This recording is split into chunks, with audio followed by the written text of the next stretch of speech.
Nah, di bawah si puncak piramid itu, di bawahnya, itu ada indikasi rongga besar. Nah, kalau lapisan ignimbrite itu secara alamiah biasanya tidak berongga dia.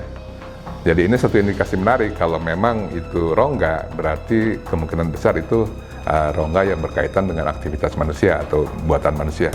Sepertinya struktur ini tidak dibuat di zaman Sisingamangaraja, dari 1 sampai 8 begitu ya. Karena kalau itu dibuat di zaman Sisingamangaraja, harusnya kan ada catatan tertulisnya ya, harusnya begitu ya. Tapi ini kan nggak ada. Saya tanya ke ahli sejarah atau arkeolog yang mempelajari budaya sana juga, mereka bilang kelihatannya tidak ada begitu ya. Jadi sampai sekarang kita belum tahu, kita sudah sampel batuannya, tapi kita belum kirim ke lab untuk mengetahui usianya berapa. Tapi perkiraan sih harusnya sih ribuan tahun sebelum Masehi ya, cuma kita belum tahu. Tapi kalau kita merunut ke sejarah atau sejarah yang sudah dipahami oleh masyarakat sejarah dan arkeologi, biasanya disebutkan bahwa tinggalan megalitik serupa itu di Toba itu umurnya.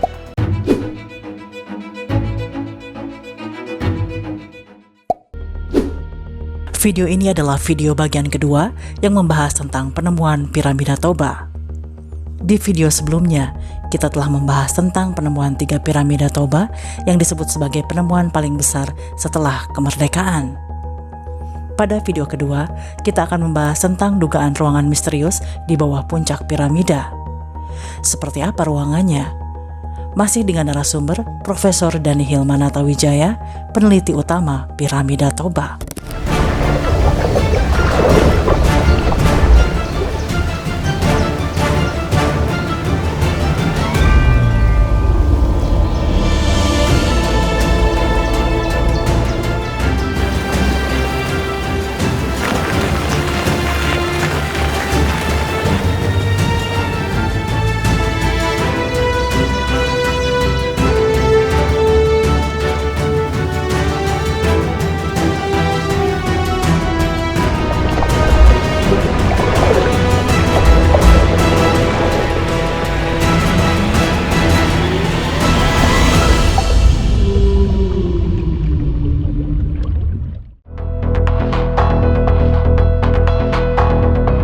Penelitian tidak berhenti di permukaan. Pada Juni 2024, tim Profesor Dhani Hilman melakukan survei geolistrik atau yang disebut sebagai Earth Resistivity untuk memindai bagian bawah struktur. Hasilnya mencengangkan. Lapisan teras batu di permukaan memiliki ketebalan hingga 5 meter dan di bawahnya masih terdeteksi struktur buatan lain hingga kedalaman 10-20 meter sebelum mencapai lapisan batuan alam. Kita tahun 2024 ya, Juni 2024, kebetulan kita ada 3 harian kita survei di sana, dan salah satunya kita sudah survei geolistrik atau Earth Resistivity Tomography. Jadi fungsinya itu kita ingin memindai ke bawah, struktur bawahnya itu menggunakan geolistrik begitu ya. Nah, dari hasil situ itu kelihatan bahwa struktur yang kita lihat di permukaan itu fondasinya tebal, bisa lebih dari 5 meter.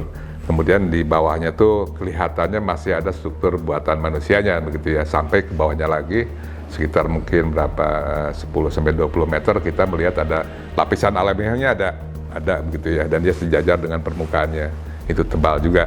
Tapi ya dari bentukan yang kita lihat dari scanning sepertinya ada modifikasi manusia juga. Jadi struktur step piramid atau punden berundak ini dibangun di atas bentukan alamnya. Jadi disesuaikan dengan bentukan alam. Jadi tentu di sini ada unsur alamiahnya, ada unsur buatannya begitu ya. Jadi seperti yang pertama itu piramid A1, dia dibangun kelihatannya di satu punggungan alamiah, kemudian di atas dari punggungan itu dibuatlah struktur-struktur batu itu. Ya begitu ya. Sekarang ini kita baru mengenal yang lapisan yang pertamanya, yang paling luarnya itu yang merupakan teras batu atau punden berunak atau step piramidnya. Kalau melihat dari penelitian kita, yang lapisan pertama itu aja tebal itu, jadi tebalnya mungkin sampai 5 meteran gitu ya. Jadi ini satu struktur yang besar sekali. Dan ada indikasi di bawah yang lapisan pertama itu masih ada struktur yang ke bawahnya. Apakah itu merupakan bagian dari yang pertama atau yang lebih tua? Nah, itu yang kita belum tahu. Jadi itu satu struktur yang besar ya. Tapi ya itu, dia juga menggunakan bentukan alami yang ada di tempat itu. Ya sama saja seperti di Gunung Padang gitu ya. Kan itu juga bukit Gunung Padangnya itu sendiri bukit alamiah, tapi di atasnya sudah dibangun struktur buatan manusia. Lebih mengejutkan lagi, tepat di bawah puncak piramida 120 meter itu terdeteksi anomali resistivitasnya sangat tinggi. Nah, yang menarik itu yang si struktur 120 meter itu kan di atasnya merupakan piramid kecil ya, menonjol dari tebing batunya. Jadi ini tebing batunya, kemudian ini piramidnya muncul begitu ya, tajam begitu. Nah, di bawah si puncak piramid itu, di bawahnya itu ada indikasi rongga besar. Itu terlihat di geolistik sebagai anomali resistivitas yang sangat tinggi lah, puluhan ribu ohmmeter. Itu menandakan bahwa itu ruang kosong, dan itu ada di lapisan batuan alamiahnya itu tadi. Nah, kalau kita melihat geologi di sekitarnya, itu sepertinya lapisan batuan alamiahnya itu merupakan satu batuan ignimbrite. Ignimbrite itu hasil letusan gunung api ya, ignimbrite itu bukan lava ya, ignimbrite. Nah, kalau lapisan ignimbrite itu secara alamiah biasanya tidak berongga dia. Jadi ini satu indikasi menarik, kalau memang itu rongga, berarti kemungkinan besar itu rongga yang berkaitan dengan aktivitas manusia atau buatan manusia.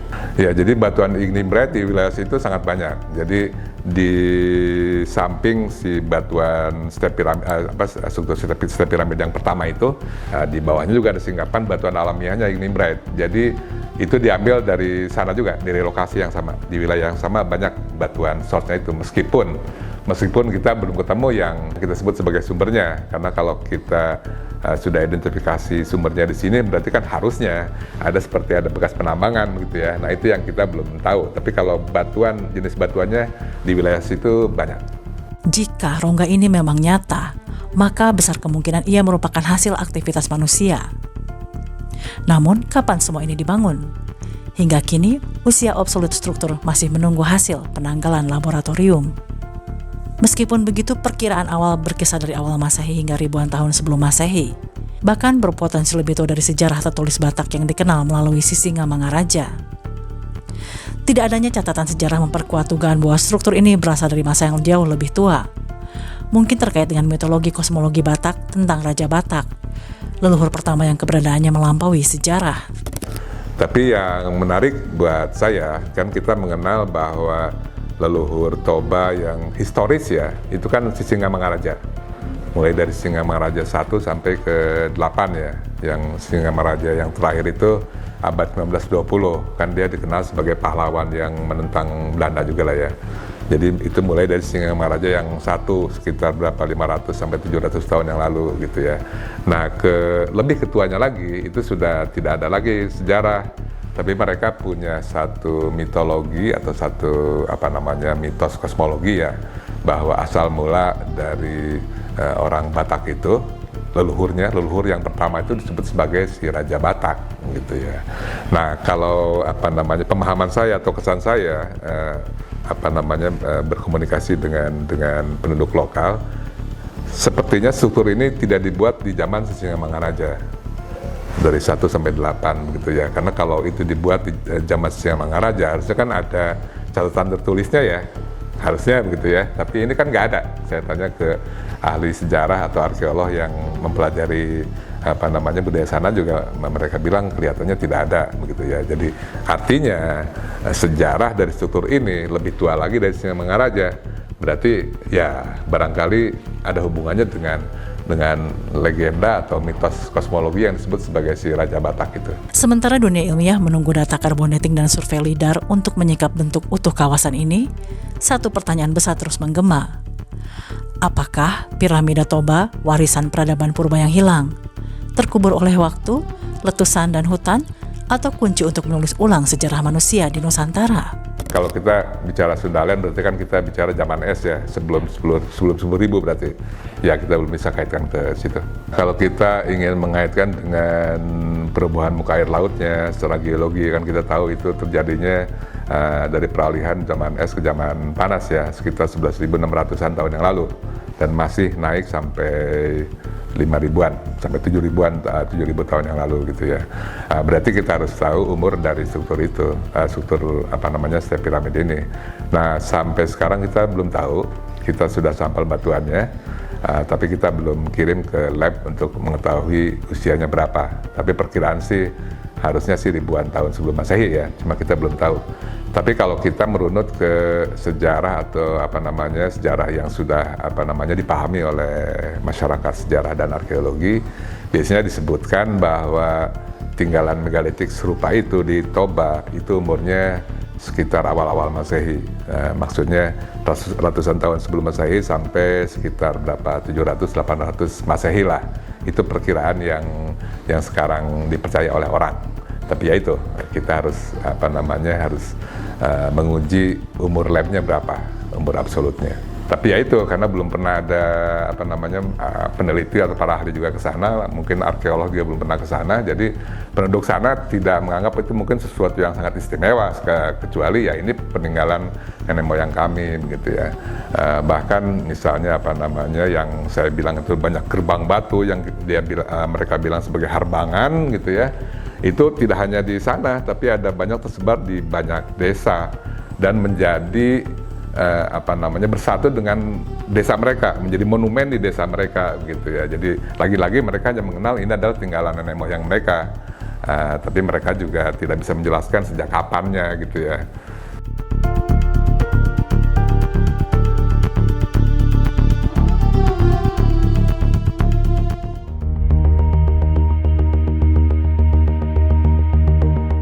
Kan teras-teras batu itu, setiap piramid itu sudah tinggalan arkeologi yang besar.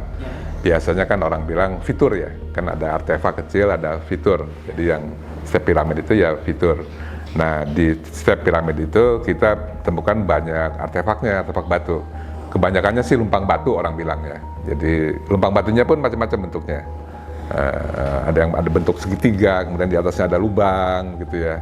Kemudian ada juga seperti lesung batu, kemudian di depannya ada arcanya ada gitu ya. Nah, kalau kita melihat arcanya itu karakternya mirip dengan arca-arca yang juga ditemukan di Pulau Samosir misalnya gitu ya. Jadi kelihatannya sih ini satu peradaban yang sama kalau melihat dari arcanya. Artefak-artefak yang kini muncul ke permukaan menghadirkan satu pertanyaan besar.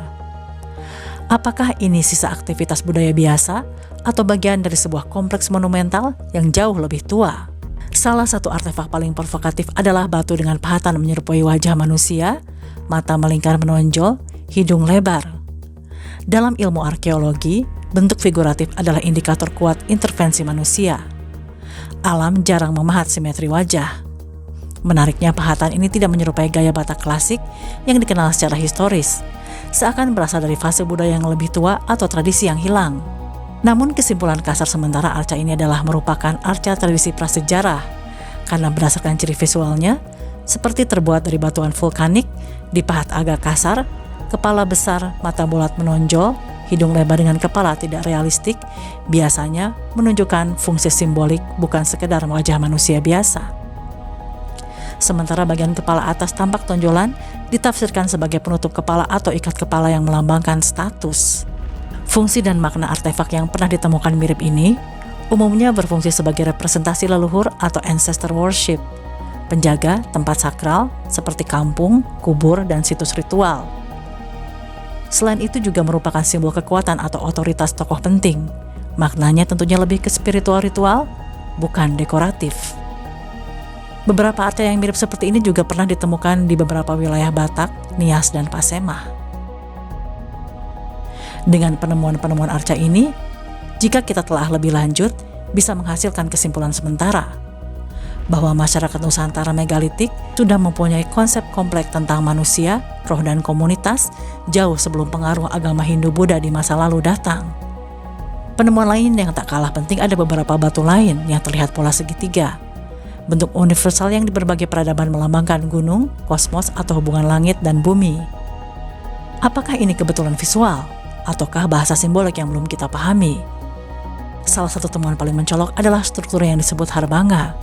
Gerbang batu dengan balok raksasa diletakkan horizontal di atas dua batu penyangga. Secara arsitektural, ini adalah prinsip lintal, teknik kuno yang juga ditemukan di Stonehenge dan kuil-kuil pradinasti Mesir.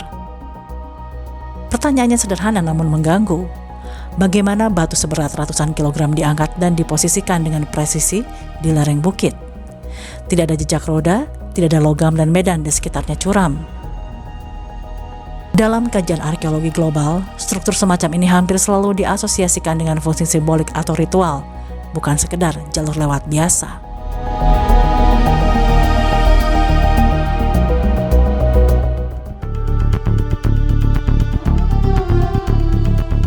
Ketika para peneliti menatap teras-teras batu raksasa di lembah Bakara, satu pertanyaan besar segera muncul. Apakah piramida Toba adalah anomali tunggal? Atau bagian dari pola global yang telah berulang dalam sejarah manusia? Satu kesamaan mencolok antara piramida Toba dan situs-situs megalitik dunia adalah pilihan lokasi. Dibangun di tempat tinggi atau memanfaatkan bentukan alam, seperti misalnya di Sardinia, Italia. Terdapat Monte Dacodi, struktur batu bertingkat berusia lebih dari 5.000 tahun yang dibangun di atas bukit alami. Atau misalnya di Bolivia, terdapat piramida Acapana di Tiwanaku, memanfaatkan topografi dataran tinggi Andes. Bahkan di Indonesia sendiri, Gunung Padang di Jawa Barat menunjukkan pola serupa. Bukit alami yang kemudian dimodifikasi dengan struktur batu-batuan manusia. Profesor Denny Hillman menegaskan bahwa piramida Toba juga mengikuti prinsip ini. Fondasinya adalah bentukan alam hasil letusan Toba. Namun di atasnya disusun lapisan-lapisan batu buatan manusia setebal hingga 5 meter. Ini memperkuat argumen bahwa struktur tersebut bukan fenomena geologi murni, melainkan arsitektur adaptif di mana manusia purba memanfaatkan alam sebagai fondasi untuk membangun monumen raksasa. Pola yang sama berulang di banyak peradaban kuno meski terpisah ribuan kilometer dan tanpa kontak satu sama lain. Jika piramida Mesir dikaitkan dengan rasi bintang Orion dan piramida Mesoamerika selaras dengan pergerakan matahari dan Venus, maka orientasi piramida Toba menimbulkan pertanyaan tak kalah menggugah. Mengapa menghadap Danau Toba? Seperti kita tahu, danau ini bukan sekedar danau biasa, melainkan bekas luka terdalam planet ini. Kaldera supervolcano yang letusannya hampir sekitar 74.000 tahun yang lalu diyakini hampir memusnahkan umat manusia. Di banyak kebudayaan, lokasi sakral sering dibangun menghadap elemen kosmis atau geologis yang dianggap sumber kehidupan sekaligus kehancuran. Di Nusantara sendiri banyak arca megalitik dan situs leluhur Nusantara sengaja menghadap arah tertentu karena alasan spiritual, seperti misalnya menghadap danau, gunung, atau matahari terbit. Karena dianggap sebagai jalan energi leluhur atau simbol komunikasi dengan alam atau roh. Sementara kaldera supervolcano terbesar di dunia dulu dianggap sebagai sumber kehidupan dan kekuatan alam sehingga dugaan menghadap Danau Toba bisa dimaknai sebagai mengawasi wilayah sakral, menghubungkan manusia dengan alam dan leluhur. Namun, apakah tujuan sebenarnya piramida Toba dibangun? Apakah sebagai pusat ritual untuk menghormati kekuatan Toba? Atau sebagai monumen peringatan terhadap bencana purba yang diwariskan lewat mitologi Batak tentang Raja Batak, leluhur pertama yang keberadaannya melampaui sejarah tertulis. Hingga kini, tanpa data umur absolut dari carbon dating, piramida Toba berdiri sejajar dengan misteri global lain, seperti piramida Amerika yang berlapis-lapis fase pembangunan atau situs megalitik Eropa yang fungsinya masih diperdebatkan. Sampai hari ini, masih menjadi bagian dari teka-teki besar umat manusia. Seberapa maju sebenarnya peradaban purba, dan berapa banyak sejarah yang telah kita lupakan, namun siap untuk dikuak kembali. Ya, untuk sekarang ini masih tahap awal dalam eksplorasi ya. Jadi fokus dari penelitian tahap awal ini difokuskan ke pemetaan dari strukturnya itu sendiri, karakteristik batuannya.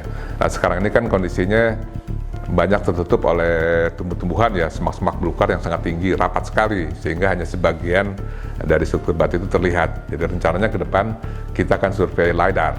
Jadi dengan survei LiDAR kita bisa menghilangkan secara digital ya pohon-pohon itu, sehingga kita bisa melihat struktur yang 3 piramid ini, dan mudah-mudahan juga diantaranya kita juga bisa melihat tinggalan megalitik lain yang sekarang tertutup oleh vegetasi. Jadi pertamanya kita fokus ke memetakan si bangunannya itu, struktur batuannya itu sendiri. Arsitekturnya sebenarnya seperti apa gitu ya, seberapa besar, seberapa bagus lah, seberapa ya mewah ininya apa namanya strukturnya. Nah, kemudian yang kedua adalah itu umur itu tadi. Jadi fisiknya, bangunannya, kemudian umurnya itu berapa? Apakah betul awal Masehi seperti perkiraan dari sejarah yang ada, atau ribuan tahun sebelum Masehi? Seberapa ribu? Apakah itu 3.000, apa 5.000, apa 10.000.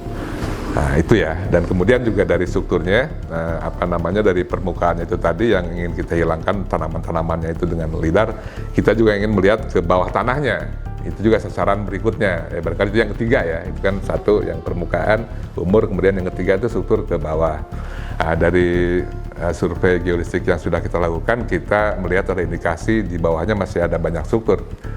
Termasuk ada indikasi dari rongga-rongga itu gitu ya.